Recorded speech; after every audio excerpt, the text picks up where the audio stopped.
Madam, ఒక్కటి గుర్తుపెట్టుకోండి అమ్మా. నా జీవితంలో ఇప్పటివరకు నేను ఎవరికి తెలిసి నేను అన్యాయం చేయలేదమ్మా. పైగా నువ్వంటే నాకు నా సొంత చెల్లెమ్మవమ్మ నువ్వు. ఒక్కటి గుర్తుపెట్టుకో. నేను బోర్డు ఎందుకు పెట్టానంటే ఇందాక అడిగాడు మన అబ్బాయి పేరేంది మనోడు సునీల్. నైట్ పూట ఆడు ఈడు వచ్చి అది పిచ్చి పిచ్చిగా చేస్తుంటే ఊరికే నైట్ తగిలిచ్చాను. ఒక్కటి గుర్తుపెట్టుకోమ్మా, నా ప్రాణం పోయినా నేను తప్పు చేయను. ఈ ఇల్లు నీది, నీ ఇంట్లో నేను కిరాయికుంటున్నా. అది గుర్తుపెట్టుకోమ్మా. ఇది రికార్డుకి ఎప్పుడు పెట్టుకో. ఈ ఇల్లు నీ ఇల్లమ్మా, నీ ఇంట్లో నేను రెంటుకుంటున్నా తల్లి. అది గుర్తుపెట్టుకోమ్మా. ప్రాణం నీకు అప్పుడు ఆపద వచ్చి ఏ పని ఉన్నా అన్నా నాకు ఈ పని చేయని చెప్పమ్మా. ఈ ఇండియాలో నా చేతనైన ప్రతి పని నీకు చేసి అట్లా నిలబెట్టకుంటే నన్ను అడగమ్మా. నువ్వు నన్ను నమ్మమ్మ, ఎప్పుడైనా గుర్తుపెట్టుకో. నీ రూపాయి నాకు వద్దమ్మా. నువ్వు ఆడదాని పైసలు నేను తీసుకుంటే నేను నాశనం అయిపోతా. ఒకటి గుర్తుపెట్టుకో. నేను ప్రతి నెల నీకు రెంట్ ఇస్తా తల్లి. నేను అంతే. నువ్వంటే నాకు చాలా ఇష్టం, గౌరవం, ప్రేమ, అభిమానం. బై గాడ్, నా పిల్లల సాక్షి చెప్తున్నాను, నువ్వంటే నా గౌరవం, ప్రేమ, అభిమానం. నేను ఇంత పవర్ఫుల్ ఉమెన్ ఉండగా నా పైన ఇంత అన్యాయం జరుగుతూ ఉంటే ఇక ఏమి పవర్ లేని వాళ్ళకి ఎక్కడ జస్టిస్ దొరుకుతా ఉంటుంది, ఎక్కడ ఏమి దొరుకుతా ఉంటుంది. అప్పుడు వచ్చి నేను ఇంటి ఓనర్ని నన్ను బయటకి తీసుకొని వచ్చేసి అతన్ని లోపల వదిలినాడు. ఒక ల్యాండ్ గ్రాపర్ని, ఒక అన్యాయంగా ఉంటున్నాడు, అతని దగ్గర అగ్రిమెంట్ రినీ లేదు, అతని దగ్గర కోర్టులో ఇంజెక్షన్ ఆర్డర్ తెచ్చుకున్నాడు, అది కూడా క్యాన్సిల్ అయిపోయింది. అంతా అయిపోయిన తర్వాత అతనికి లోపల పంపిస్తున్నారు, నన్ను చెప్తున్నారు ఇది. నేను పోయి సార్ మీరు కంప్లైంట్ తీసుకోండి సార్, ఇది చూడండి ఇట్లా క్రిమినల్ గా బిహేవ్ చేస్తున్నారు నా పైన, నేను ఎవరిపైనా చేయను, నేను అన్నా అని పిలుస్తున్నాను. అప్పుడు కూడా ఇట్లా బాటలు ఎత్తుకొని కొట్టడానికి అంతా వచ్చినాను సార్ అని చెప్తే ఇది సివిల్ మ్యాటర్ అమ్మా, ఇక్కడ ఇది కాదు, ఇది క్రిమినల్ కాదని.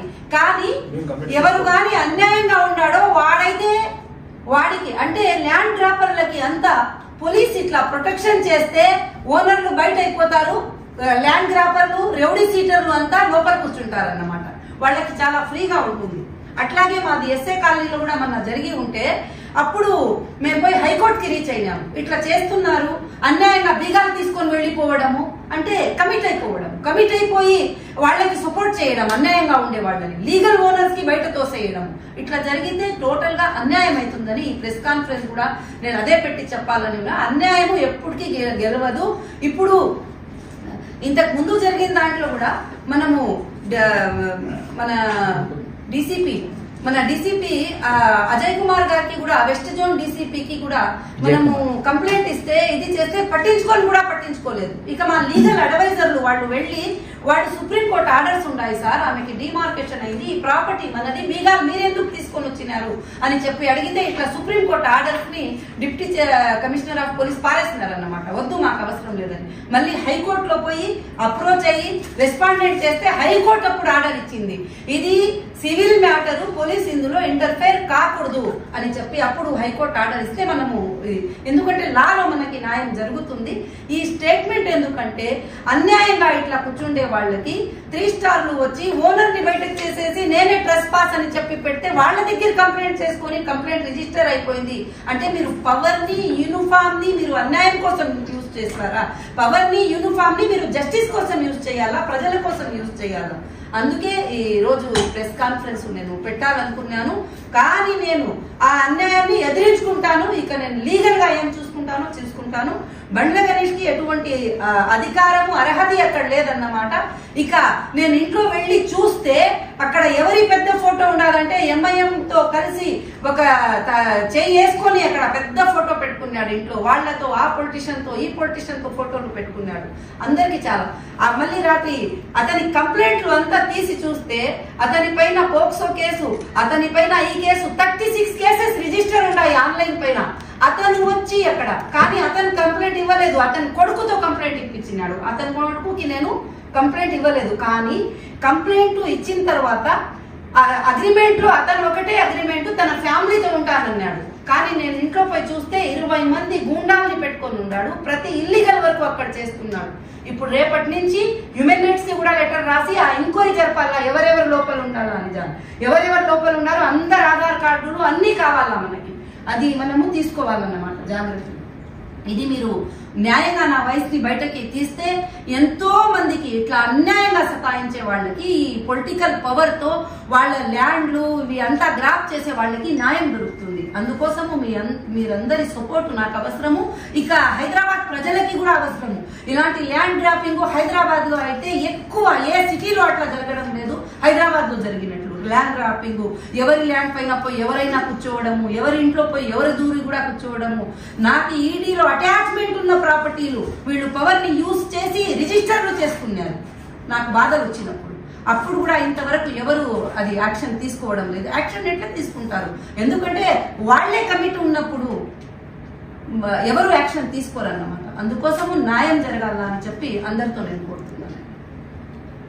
నిన్న మీ మీద ఎఫ్ఐఆర్ చేసే ముందు ఎవరి ప్రోద్బలంతో జరిగింది? ఎవరికైనా ఫోన్ చేశారా? ఆయన బండ్ల గణేష్ మీ ముందలే కొంతమందికి ఫోన్ చేసి, కొంతమందికి ఏమండి నాకు చెప్తున్నాడు, రేవంత్ రెడ్డి గారు నా క్లోజ్ ఫ్రెండ్, మళ్ళీ వచ్చి ఈ మినిస్టర్ కి, ఆమె కొండల రెడ్డికి, ఇక్కడికి అందరికీ ఫోన్, బండి సంజయ్ కి, ఎవరికెవరికి నా ముందరే ఫోన్ చేసి మైక్ ఆన్ చేసేస్తున్నారు అన్నమాట. నేను చెప్పినాను, ఎవరున్నా కూడా నీ గురించి, నీ అన్యాయాల గురించి వాళ్ళకి తెలుసో తెలియదు నాకు లేదు. ఏ పార్టీ ఉన్నా కూడా నీలాంటి వాళ్ళకి ఎప్పుడు సపోర్ట్ చేయరు, ఎందుకంటే నువ్వు ఒక చీటరు అని చెప్పి వచ్చినాను. అని టోటల్ చీటింగ్ అండి, టోటల్ చీటింగ్.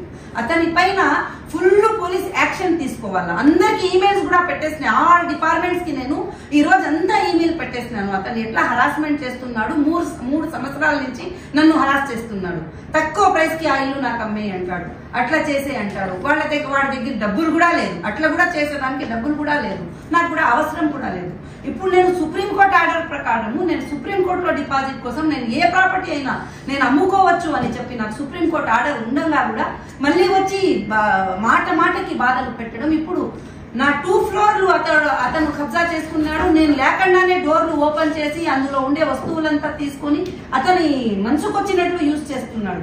అక్కడ మీరు ఇంట్లో వెళ్తానే ఆల్ పొలిటీషియన్ ఫొటోస్ పెద్దవి చేసి పెట్టుకున్నాడు. అంత తప్ప ఏమీ లేదు.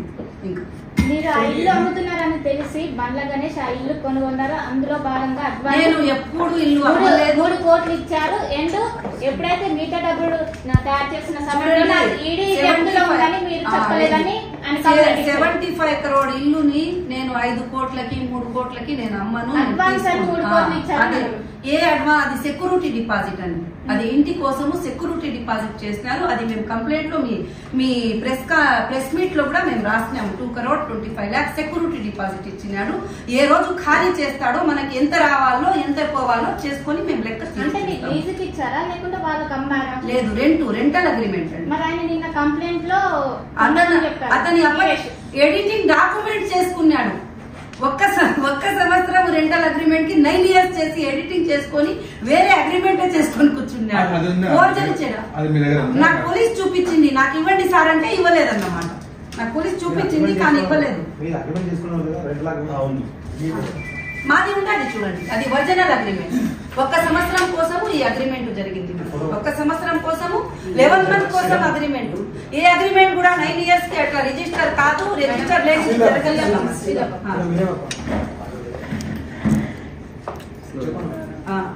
అదే ఈ అగ్రిమెంట్ వచ్చి 11 months కి జరిగిందండి.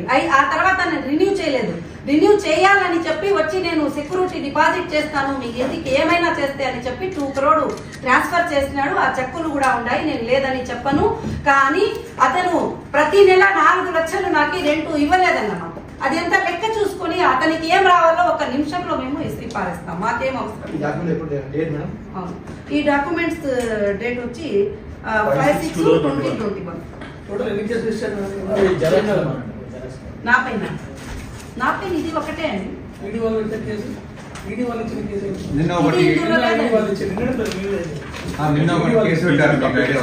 నాకు ఐడియా లేదు. ఎందుకంటే ఈడీ వాళ్ళు ఇవ్వడానికి కూడా ప్రతి మాట సుప్రీం కోర్టులో, ఇండియా పెద్ద సుప్రీం కోర్టులో కేసు జరుగుతూ ఉండాలి. అంతా సుప్రీంకోర్టుని ఫాలో చేయాల్సిందే. ఈడీ వాళ్ళు ఉన్నా, తెలంగాణ గవర్నమెంట్ ఉన్నా, వేరే గవర్నమెంట్ ఉన్నా, వేరే స్టేట్ ఉన్నా సుప్రీంకోర్టుకి అప్రోచ్ అవ్వాల్సిందే. ఇక్కడ ఎక్కడ కూడా ఏం చేసేదానికి లేదు. ఎందుకంటే సుప్రీంకోర్టు ఆర్డర్స్ 22 ఆర్డర్స్ నా దగ్గర ఉన్నాయి టోటల్ గా. ఏం చెప్తుందంటే సుప్రీంకోర్టు మీ ప్రాపర్టీస్ జప్తులో ఉన్న ప్రాపర్టీస్ గురించి అటాచ్మెంట్ మీరు అనుకోవచ్చు ఇచ్చారా? అవునండి, సుప్రీంకోర్టు సుప్రీంకోర్టు అమ్ముకోమని చెప్పి ఆర్డర్ ఇచ్చిన తర్వాతే బోర్డులు పెట్టినాము మేము. బోర్డులు పెట్టిన తర్వాత ఈడీ ఒక ఎఫ్ఐఆర్ కూడా చేసి ఉండింది, ఇట్లా బోర్డులు వాళ్ళు పెట్టేస్తున్నారు అని చెప్పి. ఆ ఎఫ్ఐఆర్ ని కూడా మేము సుప్రీంకోర్టులో అఫిడవిట్ లో వేసినాము. మీరు అమ్ముకోమని చెప్పినారు, ఇట్లా చేసినారంటే ఆ ఎఫ్ఐఆర్ ని కూడా సుప్రీంకోర్టు స్టే చేసింది. నిన్న ఒక ఎఫ్ఐఆర్ అయింది మీ మీద. మన ఇన్వెస్టర్ ని పేమెంట్ డిపాజిట్ చేయడం కోసము మనం ప్రాపర్టీస్ ని అమ్ముకోమని చెప్పి సుప్రీంకోర్టు 1 సంవత్సరం ముందు ఆర్డర్ ఇచ్చింది.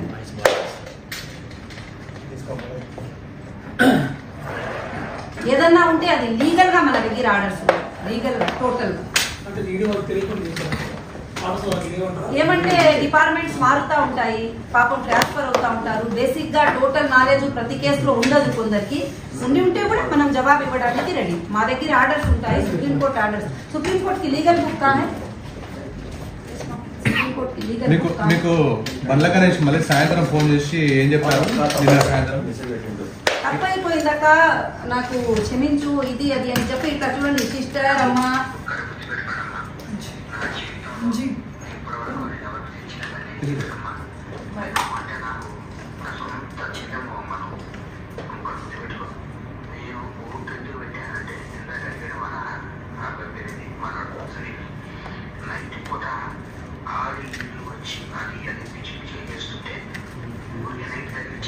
ఇంకా ఎన్నో మీకు వాట్సాప్ చేసేస్తాము.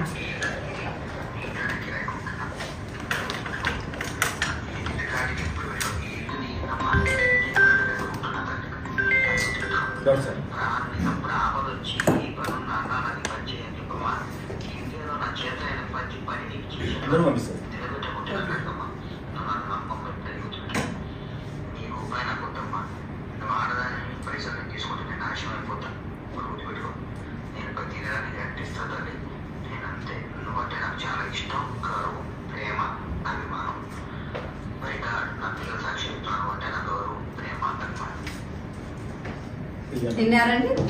ఇట్లా మోసం చేస్తున్నారు. మీ మీద దౌర్జన్యం చేశారు, మీరు ఏమైనా కంప్లైంట్ ఇచ్చారా?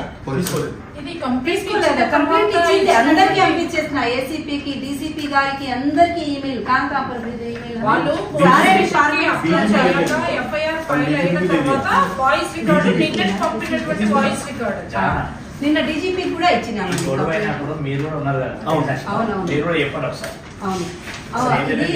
డీజీపీ కూడా రిసీవింగ్ లెటర్ ఉండాలండి, ఇచ్చినామన్నమాట. కంప్లైంట్ ఇస్తే అక్కడ ఏమమ్మా ఇది సివిల్ అన్నారు. సరేలేండి కోర్టులో చూసుకుంటాము, బలవంతం చేసేది ఏముండదు ఇందులో అని చెప్పి వచ్చేస్తున్నారు. బండ్ల గుండాలతో బెదిరించారా మీరు? నేనా? నా దగ్గర గుండాలే లేదండి.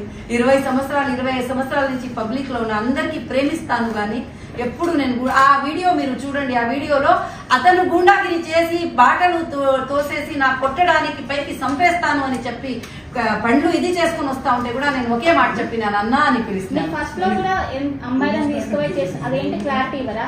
అంటే నాకు ఇన్ఫర్మేషన్ ఇతను తప్పు పనులంతా మీ ఇంట్లో చేస్తున్నాడు. గణేష్ చేస్తున్నాడు. ఎందుకంటే ఆ పిల్లోళ్ళ గురించి నాకు తెలియంది నేనేం చెప్పను. నేను కంప్లైంట్ లో ఫస్ట్ టైం గణేష్ అన్న కొడుకు పేరు నేను చూసాను అన్నమాట. హితేష్ ఆ అబ్బాయి పేరు నేను చూసినాను. కానీ ఇతను చేస్తా ఉంటాడు తప్పు పనులు, ఎంతో మంది దగ్గర మీ ఇల్లు చూపించి డబ్బులు తీసుకుంటున్నాడు. ఇక మీకు తెలుసా, యూట్యూబ్ లో వచ్చి నా ఇంటిని వేసుకొని బండ్ల గణేష్ హౌస్ చూడండి బ్యూటిఫుల్ అని చెప్పి అందరికి వ్యూస్ 1 మిలియన్. నా బోర్డు తీసేసి అగ్రిమెంట్ లో ఉండాలి, ఏ స్ట్రక్చర్ ని కూడా మీరు మార్చకూడదు, నన్ను అడగకుండా నన్ను చేయకూడదు అని చెప్తే ఆ స్ట్రక్చర్ ని ఎంత మార్చేసి అతను బోర్డు పెట్టుకోవడము అంత జరుగుతూ ఉండాలన్నమాట. టోటల్ గా ఇల్లీగల్.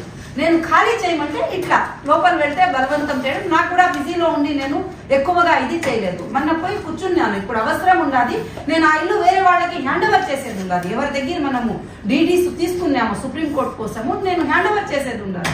అప్పుడు ఇతను నాకు బలవంతం చేస్తున్నాడు అట్లా.